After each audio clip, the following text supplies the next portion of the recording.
शान्ति मार्ग। लेखक मौलाना सैयद अबुल आला मौदुदी। प्रकाशक मधुर सन्देश पब्लिकेशन्स, काठमाडौँ, नेपाल। सुरु अत्यन्त करुणामय परम दयालु अल्लाहको नामबाट। सृष्टिकर्ताको अस्तित्व।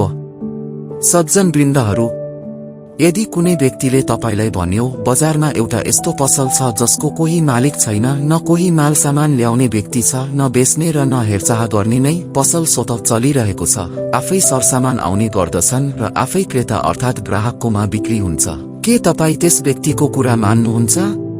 के तपाईँ मान्नुहुन्छ कि कुनै पसलमा माल सामान ल्याउने व्यक्ति बिना माल सामान आउन पनि सक्छ तथा विक्रेता बिना आफै बिक्री पनि हुन सक्छ? रक्षारहित पसल चोरी डकैतीबाट सुरक्षित हुन सक्छ र? आफ्नो हृदयलाई सोध्नुहोस्, तपाईँ यस्ता कुराहरूप्रति विश्वास गर्न सक्नुहुन्छ र? जुन व्यक्तिले सोच विचार गर्न सक्छ र जसको चेतना वा मस्तिष्कले ठिक बेठिकलाई छुट्याउन सक्छ, के उसको मस्तिष्कमा यस्तो कुरा आउन सक्छ कि कुनै पसल यस संसारमा यस्तो पनि होला? कल्पना गर्नुहोस्, एउटा व्यक्तिले तपाईसित भन्यो यस शहरमा एउटा कारखाना छ जसको न कोही मालिक छ, न इन्जिनियर, न मिस्त्री नै छ, सारा कारखाना आफै स्थापित भएको छ, सम्पूर्ण मेसिनहरू स्वयं निर्माण भएका छन्, सबै पूर्जाहरू आफ्ना स्थानमा जोडी मेसिनहरू आफै चलिरहेका छन् तथा आफै विचित्र प्रकारका सामग्रीहरू त्यसबाट उत्पादन भइरहेका छन्। साँचो भन्नुहोस्, यस्तो कुरा भन्ने व्यक्तिप्रति तपाईको आश्चर्यपूर्ण दृष्टि नपर्ला र? के तपाईलाई यो सन्देह लाग्दैन कि कहीं उसको मस्तिष्क त खराब भएको छैन? के एउटा पागल बाहेक यस्तो गलत तथा अविश्वसनीय कुरा कसैले गर्ला र? टाढाका उदाहरणहरूलाई छोडौं, यो बिजुलीको बल्ब जुन तपाईको सामु बलिरहेको छ, के कसैले भन्दैमा तपाईँ यो मान्न तयार हुनुहुन्छ कि यस बल्बमा प्रकाश आफै उत्पन्न भएको हो? यो कुर्सी जसमा तपाईँ बसिरहनु भएको छ, के कुनै महान भन्दा महान दार्शनिक अर्थात् तत्वज्ञानीको भनाइ तपाईँ मान्न तयार हुनुहुन्छ कि यो आफै बनेको हो? यो कपडा जुन तपाईले लगाउनु भएको छ, के दुनियाँको कुनै महान भन्दा महान विद्वान तथा पण्डितले भन्दैमा तपाईँ यो कुरा स्वीकार्न तयार हुनुहुन्छ कि यसलाई कसैले बुनेको होइन, यो आफै तयार भएको हो? यो घर जुन तपाईको सामु खडा छ, यदि समस्त संसारका विश्वविद्यालयका प्रोफेसरहरूले तपाईलाई विश्वास दिलाउन प्रयत्न गरे कि यी घरहरू कसैले बनाएको होइन, आफै बनेका छन्, तर के उनीहरूले विश्वास दिलाउन खोज्दैमा तपाईलाई यस्ता गलत तथा व्यर्थ कुराप्रति विश्वास लाग्ला? यी त केही यस्ता उदाहरणहरू हुन् जुन तपाईका सामु छन् तथा रात दिन जुन चीजहरू तपाईँ देख्नुहुन्छ ती मध्ये नै मैले केही बयान गरेको हुँ। अब विचार गर्नुहोस् कि एउटा साधारण पसल कुनै सञ्चालक बिना नै स्थापित भयो तथा कुनै कार्यकर्ता बिना नै चलिरहेको छ भन्ने कुरा त हाम्रो मस्तिष्कले स्वीकार गर्दैन भने यो भव्य सृष्टिको सम्बन्धमा हाम्रो मस्तिष्कले कसरी विश्वास गर्न सक्छ कि यो कुनै सृष्टिकर्ता बिना नै सृष्टि भयो र कुनै सञ्चालक बिना नै सञ्चालन भइरहेको छ? जब एउटा मामुली कारखानाको बारेमा तपाईँ यो मान्न तयार हुनु भएन कि कुनै निर्माणकर्ता बिना त्यो बन्न वा निर्माण हुन सक्छ र कुनै सञ्चालक बिना नै चलिरहन्छ भने धरती र आकाशको यो विशाल कारखाना जुन तपाईँ सामु निरन्तर रूपमा चलिरहेको छ, जसबाट चन्द्र, सूर्य, ठूला ठूला नक्षत्र अर्थात् ग्रहहरू जुन घडीको पूर्जामै चलिरहेका छन्, जसमा समुद्रबाट बाफ उठ्ने गर्छ, बाफबाट बादलको निर्माण हुन्छ, बादलहरूलाई उडाएर हावाले धरतीको कुना कुनासम्म फिजाउँछ, फेरि त्यसलाई उचित समयमा हिमतुल्य बनाई बाफबाट पानी बनाइन्छ, अनि त्यो पानी वर्षाको रूप लिएर जल बिन्दु भई धरतीमा वर्षने गर्दछ, फेरि त्यस वर्षाको कारणले मरिसकेको अर्थात् प्राण शून्य भइसकेको धरतीको पेटबाट थरीथरीका लहलहाउँदा बिरुवा तथा वृक्षहरूका साथै विभिन्न किसिमका अन्न, रङ्गी बिरङ्गी फूलहरू र धेरै किसिमका फलहरू पैदा हुने गर्दछन् भने यस कारखानाको बारेमा तपाईँ यो कसरी मान्न सक्नुहुन्छ कि यी सब कुनै सञ्चालक बिना आफै सञ्चालन भइरहेका छन्?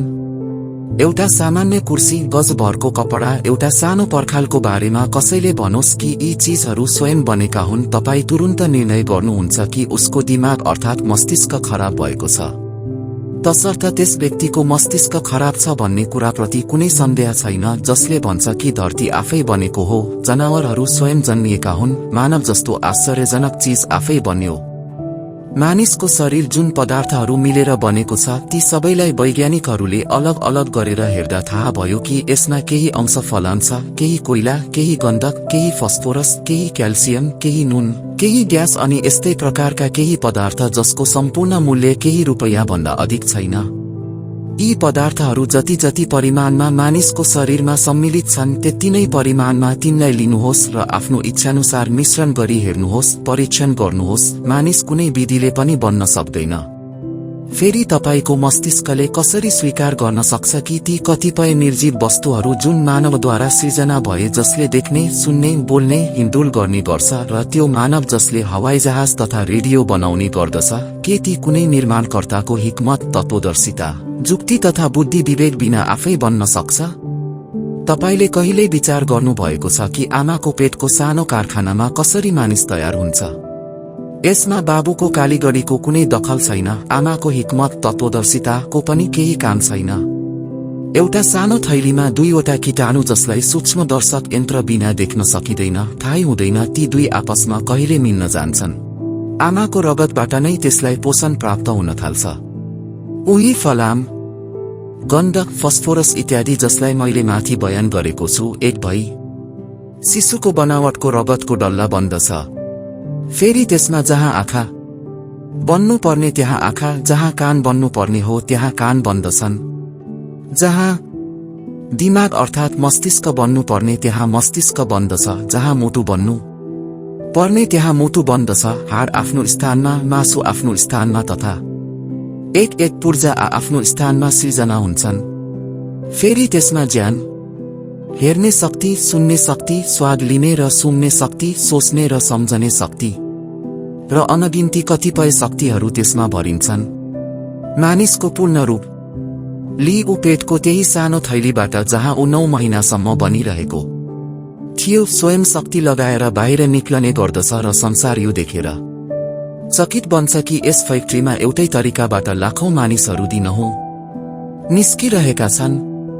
जे होस्, प्रत्येकको नमुना अलग र भिन्न किसिमको हुन्छ। अनुहार बेग्लै, रंग, आवाज, शक्ति, योग्यता, स्वभाव र आचार विचार तथा खुबीहरू अर्थात् एउटै पेटबाट जन्म लिएका दुई भाइहरू समेत एक अर्कासँग फरक हुन्छन्। यो यस्तो चमत्कार हो जसलाई देखेर हामी अचम्म मान्दछौं।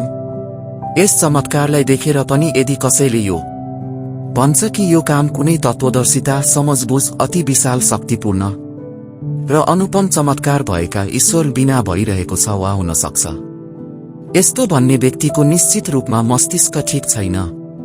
उसलाई बुद्धिमान सम्झनु स्वयं बुद्धिको अपमान गर्नु हो। कम्तीमा म त यस्ता व्यक्तिहरूलाई यस योग्य ठान्दिन कि कुनै बौद्धिक तथा ज्ञानात्मक विषयमा कुराकानी वा तर्क गरौं। एकेश्वरवाद। अब केही अझ अघि बढौं। तपाईहरूमध्ये हरेकको बुद्धिले यस कुराको गवाही दिन सक्छ कि संसारमा कुनै काम चाहे त्यो सानो होस् वा ठूलो कहिल्यै सुव्यवस्थित र नियमित रूपले सञ्चालन हुन सक्दैन जबसम्म कोही एउटा त्यसको जिम्मेवार अर्थात् उत्तरदायी हुँदैन। एउटा विद्यालयका 2 प्रधानाध्यापक, एउटा विभागका 2 डाइरेक्टर, एउटा फौजका 2 सेनापति तथा एउटा राज्यका 2 सम्राट तपाईले कहिल्यै सुन्नु भएको छ?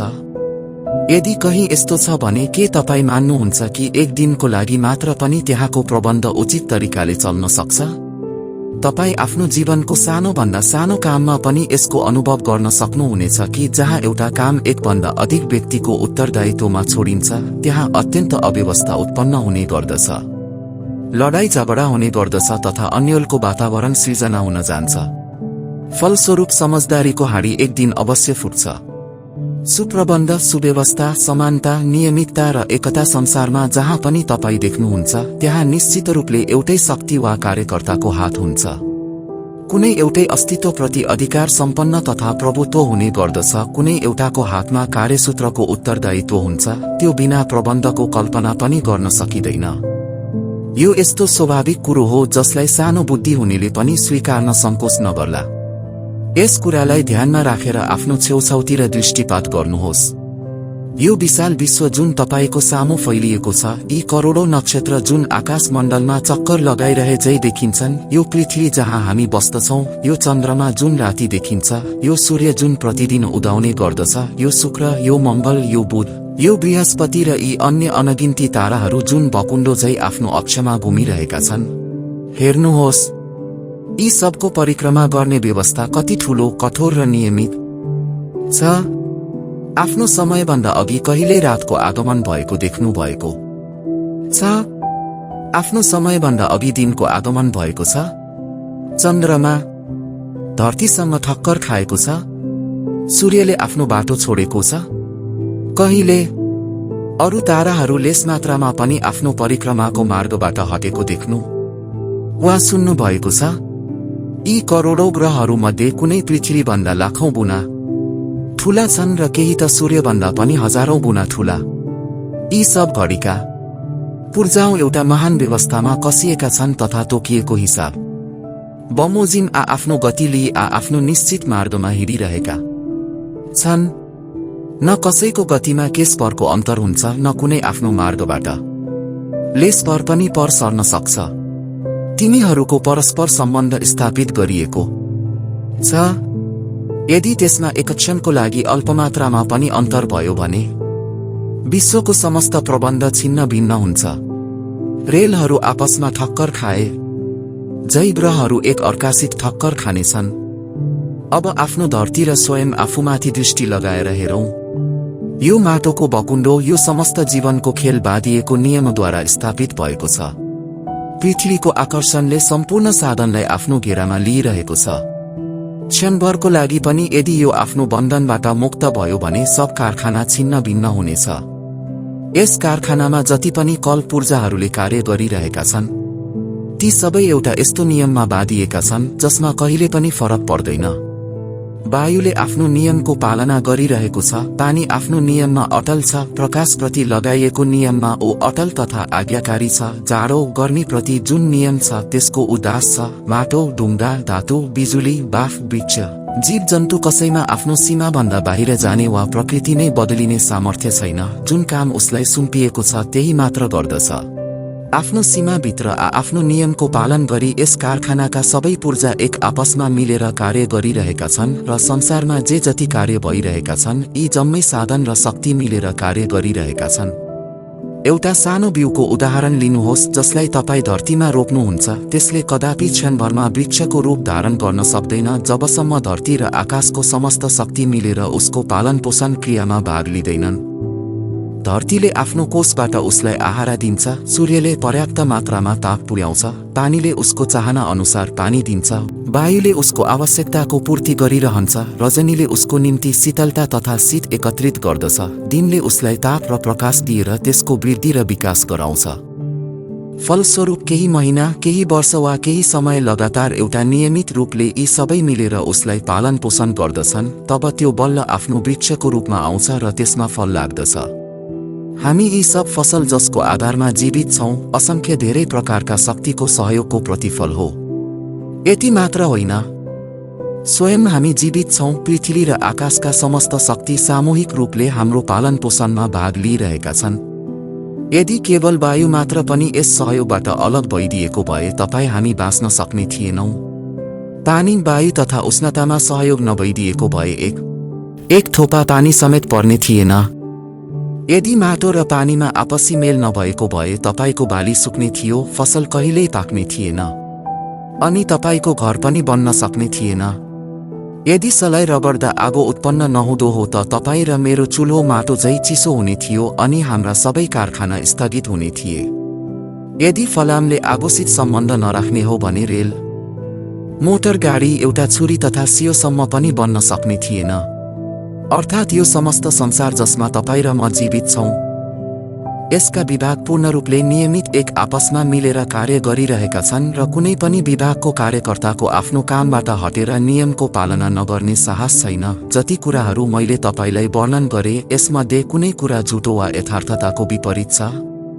तपाईहरूमध्ये कसैले पनि यसलाई असत्य भन्नुहुने छैन।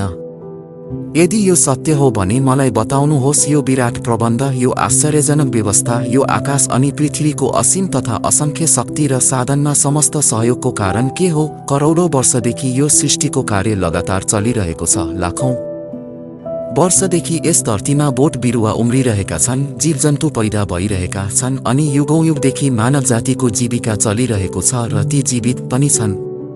कहिल्यै पनि चन्द्रमा पृथ्वीमा खस्ने सम्भावना रहेन वा पृथ्वी सूर्यसँग ठक्कर खाने। कहिल्यै दिन र रातको हिसाबमा फरक परेन। कहिल्यै वायुको पानीसित झगडा भएन। कहिल्यै पानीले माटोसँगको द्वेष राखेन, कहिल्यै उष्णताले आगोसँग सम्बन्ध तोडेन। आखिर यो साम्राज्यका समस्त प्रान्त, समस्त विभाग, समस्त जीवित कुन प्रकारले व्यवस्थित र नियमित रूपमा चलिरहेका छन्? किन यिनीहरूको आपसी युद्ध हुँदैन? किन विद्रोह उत्पन्न नभएको होला? कुन साधनले यी सब एक व्यवस्थामा बाँधिएका छन्? यसको उत्तर स्वयं आफ्नो हृदयलाई सोध्नुहोस्। के उसले गवाही दिन नसक्ला कि एउटै सर्वशक्तिमान ईश्वर यस समस्त विश्वका प्रभु हुन्? एउटैको आज्ञाअनुसार सबै थोक सञ्चालित छ। एउटैको महान शक्तिले सबैलाई आफ्नो विराट व्यवस्थामा बाँधिराखेको छ। यदि 10-20 नभई केवल 2 ईश्वर मात्र पनि भएको भए विश्वको व्यवस्था यसरी नियमित रूपमा चल्न असम्भव हुने थियो। एउटा साधारण पाठशाला त 2 जना प्रधानाध्यापकद्वारा सञ्चालित हुन असम्भव छ भने यस महान पृथ्वी र आकाशको साम्राज्य 2 जना प्रभुको प्रभुत्वमा कसरी सञ्चालन हुन सक्छ र? यसकारण यो मात्र सत्य होइन कि यो समस्त विश्व कुनै निर्माणकर्ता बिना बनेन, बरु यो पनि सत्य हो कि यस विश्वलाई एउटैले निर्माण गर्यो। यसै गरी यो मात्र सत्य होइन कि यस विश्वको प्रबन्ध कुनै शासक बिना शासित छैन, बरु यो पनि सत्य हो कि यसको शासक एउटै छ। प्रबन्धको सुव्यवस्थाले खुल्ला रूपले बताइरहेको छ कि यहाँ एउटाको सिवाय कसैको हातमा राज्यको बागडोर अर्थात् राज्याधिकार छैन। व्यवस्थाको नियमबाट नै जानकारी भइरहेको छ कि यस साम्राज्यमा एउटा हाकिमको अतिरिक्त कसैको आज्ञा चल्न सक्दैन। कानुनको दृढताले साक्षी दिइरहेको छ कि एउटै सम्राटको साम्राज्य धरतीदेखि आकाशसम्म स्थापित छ। हावा र पानी उसैका दास हुन, नदी र पर्वत उसैप्रति वफादार र आज्ञाकारी छन्। वृक्ष, वनस्पति तथा जीवजन्तु सबैले उसैको आज्ञाको पालन गरिरहेका छन्। मानव जातिलाई सृजना गर्नु, पालन पोषण गर्नु र हरण गर्नु उसैको आज्ञामा आधारित छ। उसको शक्तिशाली बन्धनले सबैलाई जोडेर राखेको छ। उसको राज्यमा आफ्नो आदेश चलाउन खोज्ने कसैमा साहस छैन। यो वास्तविकता हो कि यस समस्त व्यवस्थामा एकभन्दा अधिक आज्ञादाता हुनै सक्दैन। व्यवस्थाको प्रकृतिले यो चाहन्छ कि आज्ञा लागू गर्नमा कण मात्र पनि कोही उसको सहयोगी नहोस्, ऊ एक्लो आज्ञाकर्ता होस् र ऊ बाहेक अन्य सबै आज्ञाकारी हुन्। किनभने कुनै अर्काको हातमा राज्य कार्यको साधारण अधिकार हुनु नै अव्यवस्था हो, विद्रोह हो। राज्य सञ्चालनको लागि शक्ति मात्र होइन, ज्ञानको पनि आवश्यकता पर्दछ। यस्तो विस्तृत दृष्टिको आवश्यकता छ जसले समस्त विश्वलाई एकैचोटि हेर्न सकोस्, उसको भलाइ चाहेर आज्ञा जारी राख्न सकोस्। यदि विश्वमा एक ईश्वर बाहेक अन्य सानातिना ईश्वरहरू भएका भए उनीहरूले विश्वदर्शक दृष्टि त परै जाओस्, बरु संसारको कुनै अंश वा कुनै विषयमा आज्ञा चलाउने अधिकार पाएको भए पनि यो धरती, आकाशका समस्त कारखाना भताभुङ्ग र छिन्न भिन्न हुने थिए। एउटा साधारण मेसिनको विषयमा पनि यदि कुनै यस्तो व्यक्तिलाई अधिकार दिइयो जो त्यो मेसिनसित राम्ररी परिचित छैन भने निश्चय नै उसले मेसिनलाई बिगार्नेछ, बर्बाद पार्नेछ। यसकारण बुद्धि र विवेकले यो निर्णय गर्दछ कि धरती र आकाशको समस्त साम्राज्यको नियमित सञ्चालनले यस साम्राज्यको राज्य अधिकारमा केवल एक ईश्वर बाहेक कसैको कण अर्थात् लेस मात्र पनि सहभागिता छैन भन्ने प्रमाण दिन्छ।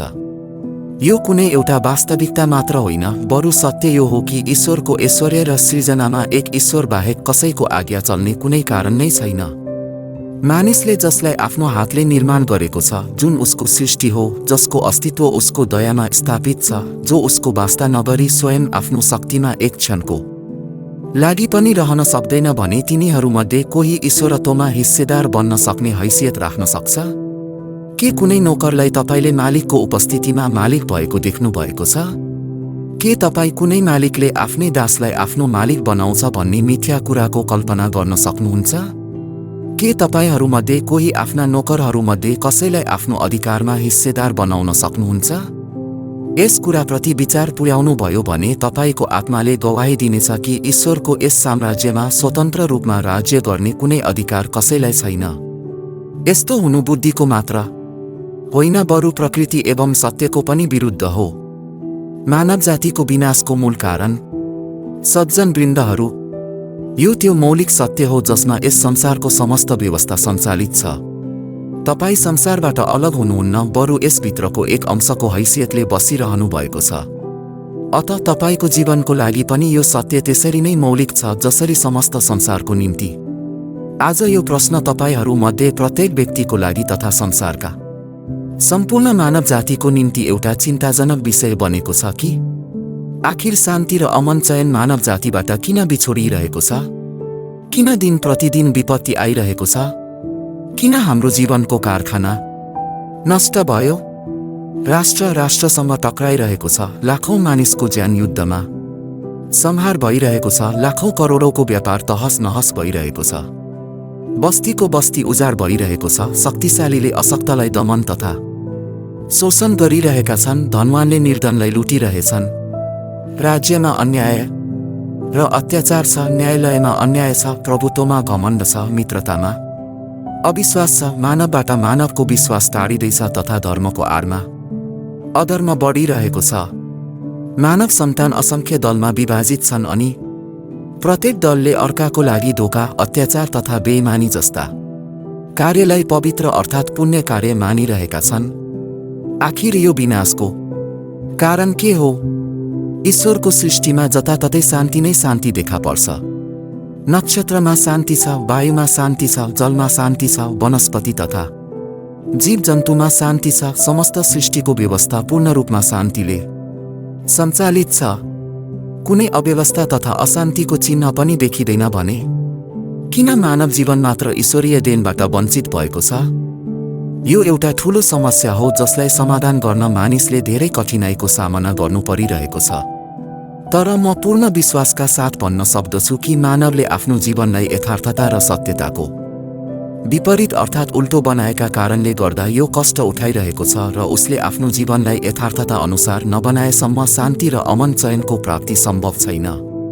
तपाईले हिँड्दै गरेको रेलको ढोकालाई आफ्नो घरको ढोका सम्झनुभयो र त्यसलाई खोलेर त्यसरी नै बाहिर निस्कनुभयो जसरी आफ्नो घरबाट आँगनमा। नतिजा के हुन्छ?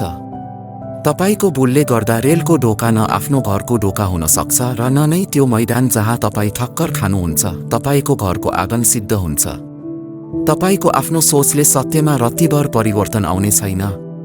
गतिशील रेलबाट जब तपाई हाम फाल्नुहुन्छ तब त्यसको जुन परिणाम हुनुपर्ने हो त्यही हुन्छ। यद्यपि खुट्टा भाँचेर टाउको फुटाएर पनि तपाई यो नमान्नुहोस् कि तपाईको सोच गलत थियो। ठीक त्यसैगरी तपाईले यो सोच्नुभयो कि यस विश्वमा कोही ईश्वर छैन वा स्वयं आफैलाई ईश्वर ठान्नुभयो भने वा ईश्वर बाहेक कुनै अरूको प्रभुत्व मान्नुभयो भने तपाईको सोचाइ तथा स्वीकृतिले सत्यता बदल्न सक्दैन। ईश्वर ईश्वर नै रहन्छ जसको यो विशाल साम्राज्य हो जसमा तपाई र म प्रजाको हैसियतले मात्र बास गरिरहेका छौं। समस्त अधिकार उसको प्रभुत्वमा रहनेछ। बरु तपाईले आफ्नो यस बुद्धि शक्तिको कारणले गर्दा जुन जीवन व्यतीत गर्ने तरिका अपनाउनु हुनेछ त्यसको अति नै दुष्परिणाम तपाईले भोग्नु पर्नेछ। चाहे जतिसुकै कष्ट उठाएर आफ्नो यस असत्य तरिकालाई सत्य सम्झिरहनुहोस्। पहिले जे जति मैले भनिसकेको छु त्यसलाई पुनः एक पटक तपाई स्मरण गर्नुहोस्। सम्पूर्ण जगतका ईश्वर कसैले बनाएर ईश्वर बनेका होइनन्। उनलाई यसको आवश्यकता पनि छैन कि तपाईले उनको ईश्वरीय गुण स्वीकार गर्नुभयो भने उनी ईश्वर हुने। तपाई चाहे मान्नुहोस् वा नमान्नुहोस् उनी त स्वयं ईश्वर हुन्। उनको राज्य र प्रभुत्व स्वयं आफ्नो बलमा कायम छ। उनले तपाई र यस विश्वलाई स्वयं सृष्टि गरे। यो धरती, यो चन्द्रमा, यो सूर्य र यो समस्त सृष्टि उनको आदेश अनुसार चल्दछ। यस सृष्टिमा जति शक्ति कार्यरत छन् सब उनको आज्ञाको अधीनमा छन्। ती समस्त साधन जुन साधनमा तपाई जीवित हुनुहुन्छ र स्वयं तपाईको अस्तित्व उनको अधिकारको नियममा बाँधिएको छ। यस सत्यलाई तपाईले कुनै प्रकारले बदल्न सक्नुहुन्न। तपाई यस कुरालाई स्वीकार नगर्नुहोस् तर यो सत्य हो। तपाईले यस बाहेक अरू कुनैलाई जे सम्झे पनि यो सत्य नै छ। यी सब स्थितिमा सत्यको त केही बिगार छैन, साथै बिगार हुने कुनै सम्भावना पनि छैन। केवल फरक यही छ कि यस सत्यलाई स्वीकार गरेर आफ्नो यो स्थितिलाई मान्नुहोस् जुन सत्य अनुसार स्थिति तपाईको छ अनि मात्र यो तपाईको जीवन ठीक हुनेछ। तपाईले सुख पाउनुहुनेछ, शान्तिको सृजना हुनेछ तथा सन्तोष प्राप्त हुनेछ अनि तपाईको जीवनका समस्त पूर्जाहरू नियमित तथा ठीक रूपमा सञ्चालन हुन सक्छन्। यदि तपाईले यस सत्यको विपरीत अर्को कुनै तरिका अपनाउनु भयो भने परिणाम त्यही हुन्छ जुन हिँड्दै गरेको रेलको ढोकालाई आफ्नो घरको ढोका सम्झेर खुट्टा बाहिर निकाल्दा हुने गर्दछ। चोट तपाई स्वयं खानुहुन्छ।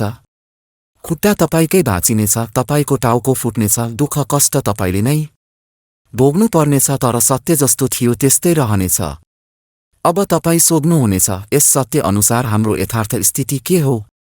सारांशमा त्यसको विवेचना गर्दछु। यदि कुनै नोकरलाई तपाईले तलब दिएर पालिरहनु भएको छ भने बताउनुहोस् त्यो नोकरको वास्तविक स्थिति के हो?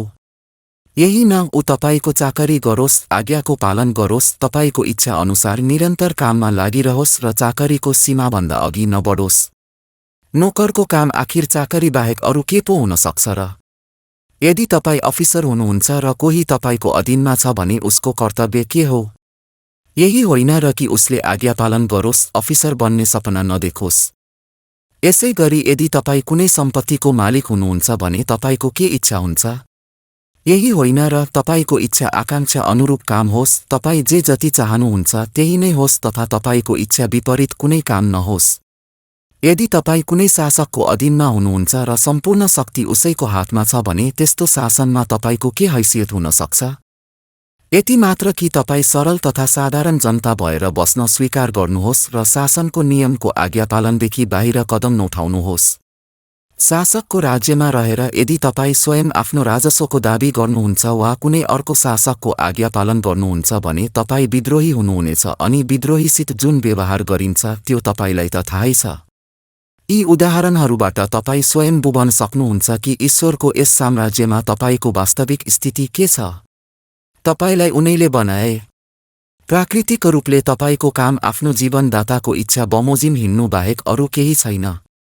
तपाईलाई उनले लालन पालन गरिरहेछन् तथा उनैको भण्डारबाट तपाईले तलब लिइरहनु भएको छ। यस बाहेक अरू कुनै हैसियत छैन कि तपाईँ उनको नोकर वा चाकर हुनुहुन्छ तथा सबका शासक उनी नै हुन्। उनको शासनमा तपाईको स्थिति आज्ञाकारी हुनु बाहेक अरू के हुन सक्छ? यी पृथ्वी र आकाश सम्पूर्ण उनैको सृष्टि वा रचना हुन्, यसमा उनको आज्ञा चल्दछ र चल्नु नै पर्ने हो। तपाईलाई आफ्नो आज्ञा चलाउने कुनै अधिकार छैन। आफ्नो अधिकार चलाउन तपाईले प्रयत्न गर्नुभयो भने तपाईको पराजय हुनेछ। यस साम्राज्यमा उनको शासन उनैको शक्तिमा आधारित छ। धरती तथा आकाशका समस्त अधिकार उनैमा निहित छ। तपाईँ राजी हुनुहोस् वा नहुनुहोस्, प्रत्येक स्थितिमा तपाईँ उनको प्रजा हुनुहुन्छ। तपाईको वा कुनै मानिसको चाहे ऊ ठूलो होस् वा सानो प्रजा हुनु बाहेक उसको अरू केही हैसियत छैन। उनको नियम नै कानुन हो अनि उनैको आदेश नै आज्ञा हो। प्रजामध्ये कसैलाई यो भन्ने अधिकार प्राप्त छैन कि म शासक हुँ वा त्यसको उत्तराधिकारी हुँ। न कुनै संसद, विधानसभा वा परिषदलाई अधिकार छ कि उसले ईश्वरको प्रजालाई भनोस् कि यो राज्यमा मेरो यो कानुनको पालना गर, न कुनै सरकारलाई अधिकार प्राप्त छ कि उसले ईश्वरको आज्ञालाई पन्छाउँदै ईश्वरको साम्राज्यमा आफ्नो राज चलाओस्। मानव जातिको निम्ति यो उचित हुँदैन कि ऊ असल शासकको प्रजा नभएर झुटा नियम बनाउनेहरूको आज्ञा पालन गरोस्। झुटो शासकको प्रजा हुन स्वीकार गरी साँचो शासकको साँचो नियमको आज्ञाकारिताबाट अलग भई कृत्रिम सरकारको आज्ञा पालन गर्नु र यस्तै अन्य क्रियाकलापहरू गर्नु विद्रोही बन्नु हो। राजकीय अधिकारको समान राज्य सञ्चालनको दाबी गर्नु र यस्तो दाबीलाई स्वीकार गर्नु दुवै कार्य विद्रोहको हुकुम अन्तर्गत पर्दछन्। यस विद्रोहको दण्ड ती दुवैले पाउनु अनिवार्य रूपमा निश्चित छ, चाहे चाँडै पाउन् या ढिलो। एक जनाको टुप्पी उनै सृष्टिकर्ता प्रभुको हातमा छ, उनले कुनै बेला पनि समातेर लतार्न सक्छन्। धरती र आकाशको यस राज्यबाट भागेर जाने शक्ति कसैलाई पनि छैन। तपाईँ यहाँबाट भागेर कतै पनि शरण अर्थात् आश्रय लिन जान सक्नुहुने छैन। चाहे तपाईको एक कण माटोमा मिश्रण भई छिन्न भिन्न होस्, आगोमा जलेर खरानी हावामा उडोस्, पानीमा बगेर तपाईँ माछाहरूको आहार बन्नुहोस्, ईश्वरले तपाईलाई अवश्य पनि गिरफ्तार गर्नेछन्। वायु उनको चाकर हो, धरती उनको चाकर हो, पानी अनि त्यहाँका माछा तथा जलाशयका प्राणी सब उनैका अधीनमा छन्। उनले तपाईँ अनि म हरेकलाई बोलाएर सोध्ने छन् कि मेरो प्रजा भएर शासनाधिकारको दावा गर्ने अधिकार तिमीलाई कहाँबाट प्राप्त भयो? मेरो साम्राज्यमा आदेश जारी गर्ने अधिकार तिमीले कहाँबाट ल्याएका थियौ? मेरो साम्राज्यमा आफ्नो कानुन लागू गर्ने तिमी को थियौ? मेरो दास तथा प्रजा भएर अरूको उपासना गर्नका निम्ति तिमी कसरी राजी भयौ? मेरो नोकर भएर तिमीले अरूहरूको आज्ञा मान्यौ, मसित तलब लिएर अरूहरूलाई अन्नदाता र परमेश्वर सम्झियौ। मेरो चाकर भएर अरूको चाकरी गर्यो, मेरो साम्राज्यमा रहेर अरूको सत्तालाई स्वीकार गर्यो, अरूको कानूनलाई कानून ठान्यो र अरूको आज्ञाको पालन गर्यो। यो विद्रोह तिम्रो लागि कसरी उचित भएको थियो? अब भन्नुहोस्, तपाईहरूमध्ये कोसित यस अभियोगको उत्तर छ?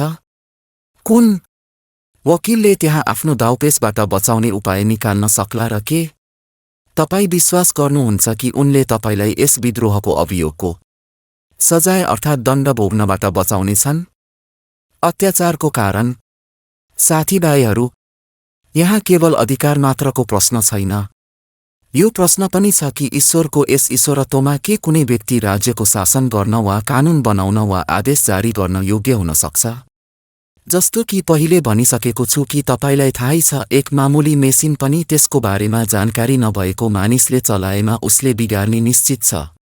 उदाहरण स्वरूप, एउटा ड्राइभिङ गर्न नजान्ने व्यक्तिलाई कुनै गाडी चलाउन दिएर विचार गरे हुन्छ, यसको परिणाम तपाईलाई तुरुन्त थाहा हुनेछ। अब स्वयं सोच्नुहोस् कि फलामको एउटा मेसिनको स्थिति त यस्तो छ कि सही जानकारी बिना त्यसको प्रयोग गर्न सकिँदैन भने मानिस जसका मनोवृत्तिहरू अति नै संकीर्ण छन्, जसको कार्यमा असंख्य रहस्यहरू छन् तथा प्रत्येक रहस्यभित्र लाखौं लाख भेदहरू छन्, उसको मेसिनलाई त्यो व्यक्तिले के चलाउन सक्ला जसले अरूलाई जान्नु र सम्झनु त परै जाओस्, स्वयं आफैलाई समेत राम्ररी जानेको छैन, सम्झेको छैन। यस्तो अज्ञात व्यक्तिले जब विधान निर्माण, नियम लागू र मानव जीवनको ड्राइभरी गर्ने प्रयत्न गर्दछ, तब यसको परिणाम कुनै अज्ञात व्यक्तिले मोटर चलाउँदा जे परिणाम हुन्छ त्योभन्दा केही फरक हुने छैन। त्यसैले जहाँ ईश्वर बाहेक मानिसद्वारा निर्मित कानूनको अनुसरण गरिन्छ र जहाँ ईश्वरको आज्ञापालनसित मतलब नराखी मानवीय आदेशको पालना गरिन्छ, त्यहाँ कुनै स्थितिमा पनि शान्ति कायम हुन सक्दैन। मानिसलाई सुख प्राप्त हुने छैन र मानव जीवनको कुनै पूर्जा सही ढङ्गमा चल्न सक्दैन। रक्तपात मचिरहन्छ, हत्या हिंसा चलिरहन्छ, मानिसको रगत मानिसले नै चुसिरहन्छ। अन्याय, अत्याचार, लुटमार, मानिसको स्वास्थ्य र सदाचार नष्ट भइरहन्छ। समस्त शक्तिहरू जुन ईश्वरले मानिसको निम्ति प्रदान गरेका छन्, मनुष्यको लाभको विपरीत उसको विनाश र बर्बादीमा खर्च भइरहन्छन्। यो नर्क जो मनुष्यले आफ्नो हातबाट स्वयं यसै संसारमा सृजना गरेको छ, त्यसको मूल कारण यसबाहेक अरू केही होइन कि उसले बच्चाहरू झै उल्लासमा आइएस मेसिनलाई चलाउने प्रयत्न गर्दैछ, जसको कल पूर्जाहरूसित ऊ परिचित नै छैन। यस मेसिनलाई जसले बनाएको छ, उसैले यसको रहस्यलाई बुझ्दछ, उही यसको प्रकृतिसँग परिचित छ, उसैलाई राम्ररी जानकारी छ कि कसरी ठिक तरिकाले चल्न सक्छ। यदि मानिसले आफ्नो मूर्खता त्याग्यो र आफ्नो अज्ञानता स्वीकार गरी त्यस नियमको पालना गर्न थाल्यो जुन स्वयं यस मेसिनको निर्माणकर्ताले निश्चित गरेको छ, तब त जे जति बिग्रेको छ त्यो फेरि बन्न सक्छ, नत्र भने यी सङ्कटहरूका कुनै उपाय सम्भव छैनन्। अन्याय किन छ?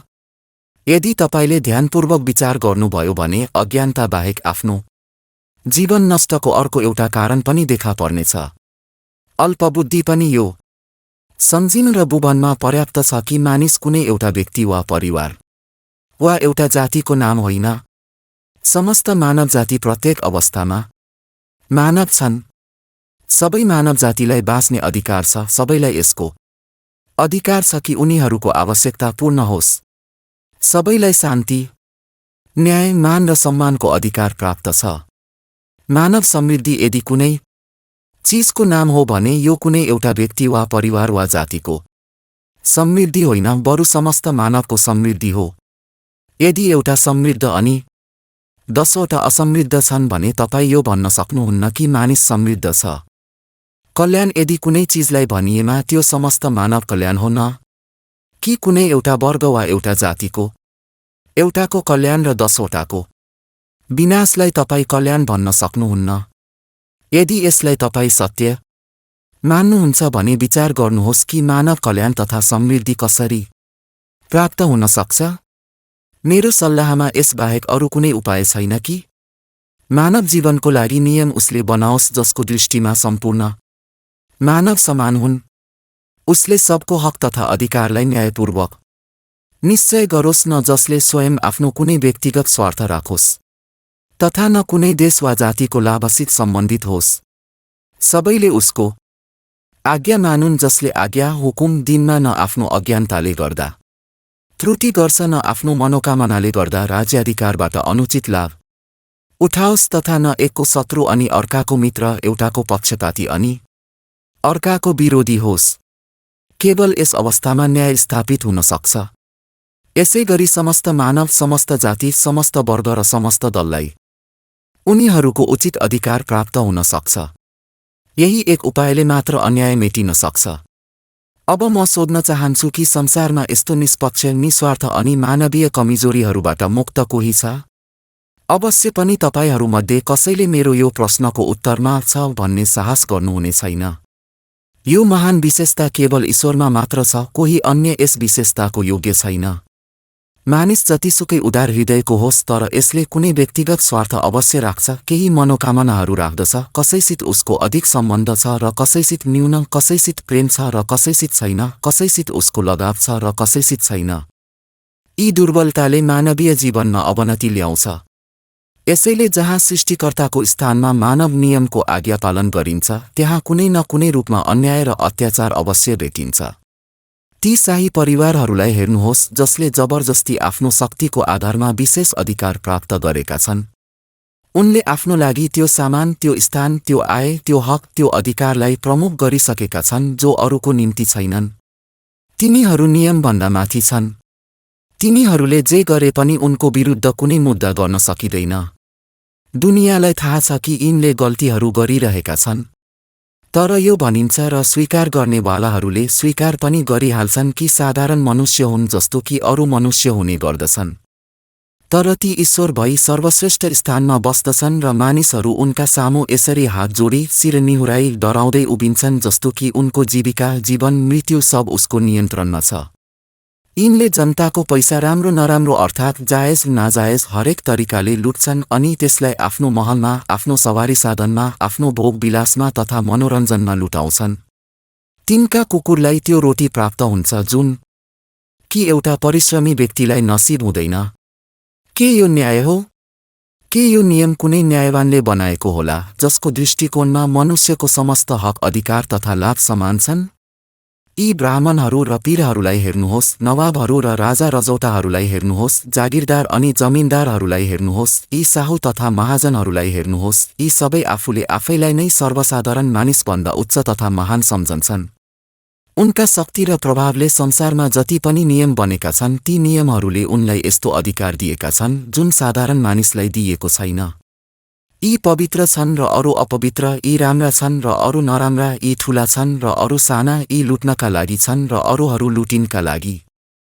तिनको स्वार्थपूर्ण इच्छाहरूप्रति मानिसहरूको ज्यान, धन सम्पत्ति, मान सम्मान तथा प्रतिष्ठा प्रत्येक चीज भेटी चढाइने गरिन्छ। के यो नियम, यो विधान कुनै न्यायवानले बनाएको हुन सक्छ? के यसमा खुला रूपमा स्वार्थता अनि पक्षपात देखिँदैन?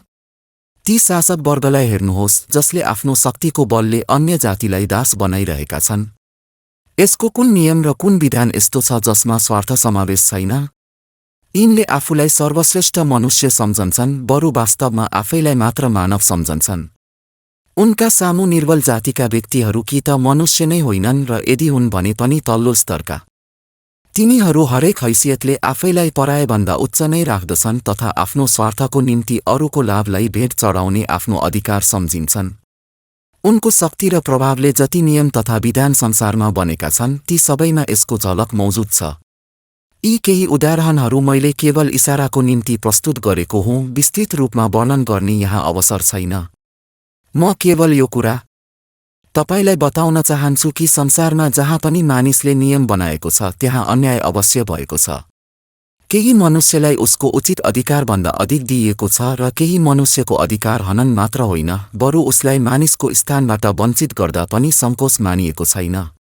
यसको कारण मनुष्यको यो कमजोरी हो कि ऊ जब कुनै विषयको निर्णय गर्न बस्छ, त्यसबेला उसको हृदय अनि मस्तिष्कमा स्वयं आफ्नो वा आफ्नो परिवार वा आफ्नो वंश वा आफ्नो वर्ग वा आफ्नो जातिकै स्वार्थको ध्यान रहन्छ। अरूको हक, अधिकार र लाभको लागि उसमा त्यो सहानुभूतिको दृष्टि हुँदैन जुन आफ्नो लागि हुन्छ। मलाई बताउनुहोस्, के अन्याय र अत्याचारको कुनै रोकथाम यसबाहेक केही सम्भव छ कि समस्त मानवीय नियमलाई जलमग्न गरियोस्, ईश्वरको नियमलाई हामी सबैले स्वीकार गरौँ, जसको दृष्टिमा एउटा मानिस र अर्को मानिसमा केही भेदभाव छैन? यदि भेद छ भने केवल उसको आचार व्यवहार र उसका गुणहरूको दृष्टिबाट छ, न कि वंश, वर्ग वा जातिको दृष्टिबाट। शान्ति कसरी स्थापित हुन सक्छ? साथीभाइहरू, यस विषयको अर्को एउटा उदाहरण छ जसलाई परित्याग गर्न सकिँदैन। तपाईहरूलाई थाहा छ कि मानिसलाई नियन्त्रणमा राख्ने साधन केवल जिम्मेवारीको अनुभूति नै हो। यदि कुनै मानिसलाई यो विश्वास हुन्छ कि उसले जे चाहन्छ गर्न सक्छ, उसलाई सोधपुछ गर्ने कोही छैन र न उमाथि कुनै यस्तो शक्ति छ जसले उसलाई दण्ड दिन सक्छ, त तपाईँ आफै बुझ्न सक्नुहुन्छ कि त्यो व्यक्ति बिना लगामको घोडा हुन केही बेर लाग्दैन।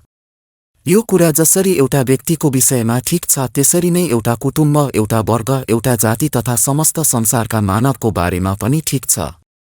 एउटा कुटुम्बले जब यो अनुभव गर्छ कि उसलाई सोधपुछ गर्ने कसैमा सामर्थ्य छैन अनि ऊ सीमाभन्दा बाहिर पुग्छ।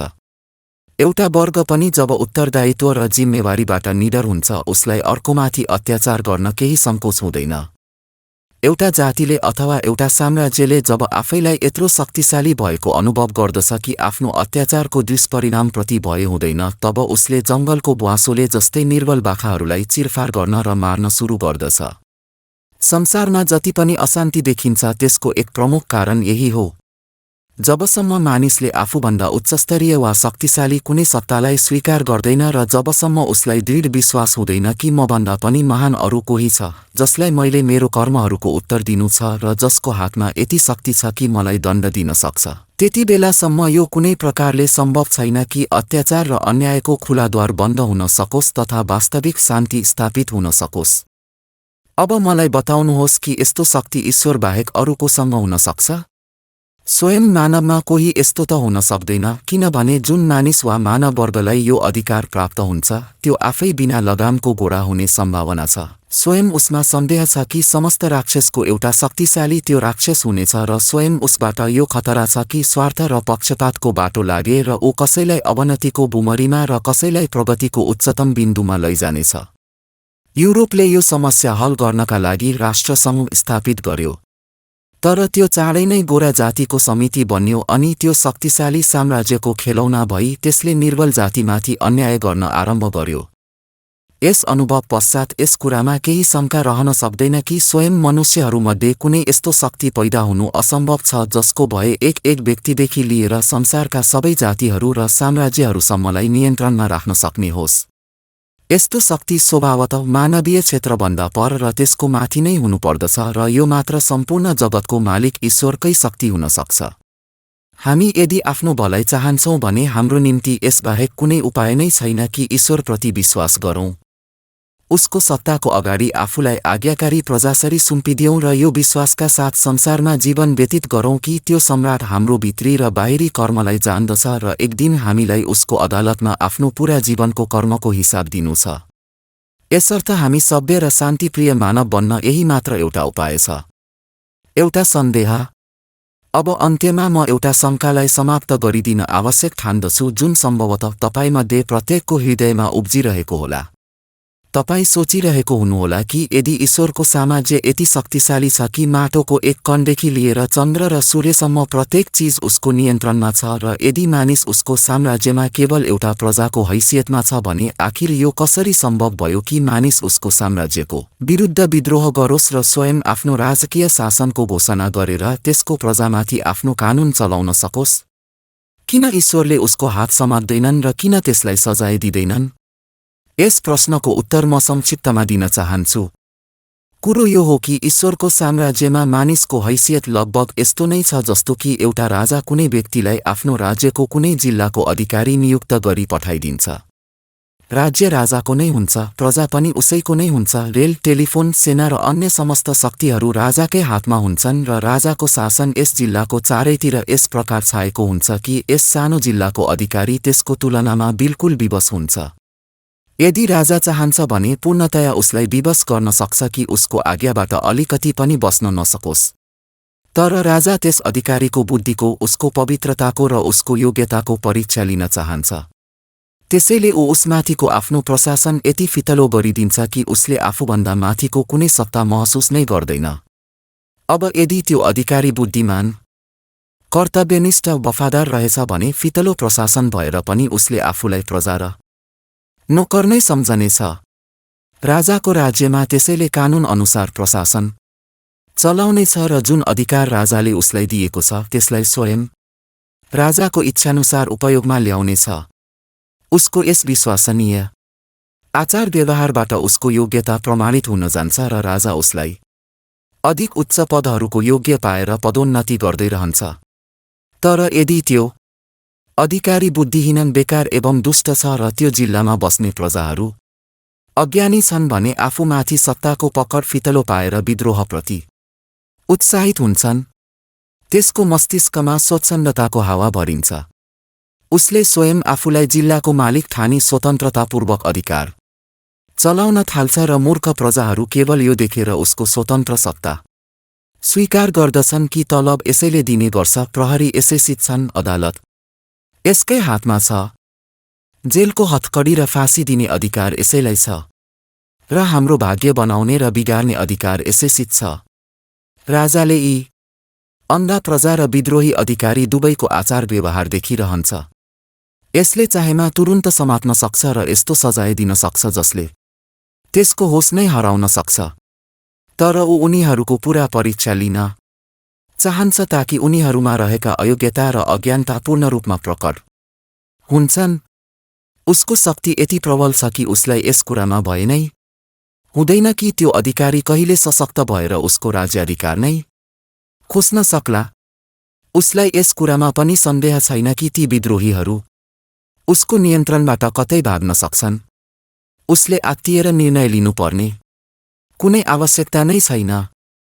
त्यसैले शताब्दीौसम्म मौका दिइरहन्छ, यहाँसम्म कि जब यिनीहरू पूरा दुष्टता प्रकट गरिसक्छन् र कुनै कमी रहँदैन तिनीहरूको प्रकट गराइमा, तब उसले एक दिन आफ्नो प्रकोप उनीहरूमाथि पार्छ र त्यो एउटा यस्तो समय हुन्छ कि कुनै उपायले उनीहरूलाई त्यसको प्रकोपबाट बचाउन सक्दैन। सज्जनवृन्द, तपाईँ र म तथा ईश्वरद्वारा बनाइएका यी अधिकारी सबैजना यसै परीक्षामा सम्मिलित छौं। हाम्रो बुद्धिको, हाम्रो पात्रताको, हाम्रो कर्तव्यनिष्ठताको, हाम्रो वफादारीको कठिन परीक्षा भइरहेको छ। अब हामीमध्ये प्रत्येक व्यक्तिले स्वयं फैसला गर्नु छ कि ऊ आफ्नो असली मालिकको वफादार अधिकारी वा प्रजा बन्न मन पराउँछ वा नमक हराम अर्थात् बेवफादार अधिकारी वा प्रजा। मैले आफ्नो लागि नमक हलालीको फैसला गरिसके र म त्यो प्रत्येक व्यक्तिको विद्रोही हुँ जसले ईश्वरको विद्रोह गर्दछ। तपाईँ आफ्नो निर्णयमा स्वतन्त्र हुनुहुन्छ, चाहे यो बाटो अपनाउनुहोस् वा त्यो। एकातिर ती हानि र लाभ छन् जो ईश्वरका यी विद्रोही नोकरले पुर्याउन सक्छन् र अर्कोतिर ती हानि र लाभ छन् जो ईश्वरले स्वयं पुर्याउन सक्छन्। यी दुईमध्ये जसलाई रोज्न चाहनुहुन्छ रोज्नुहोस्।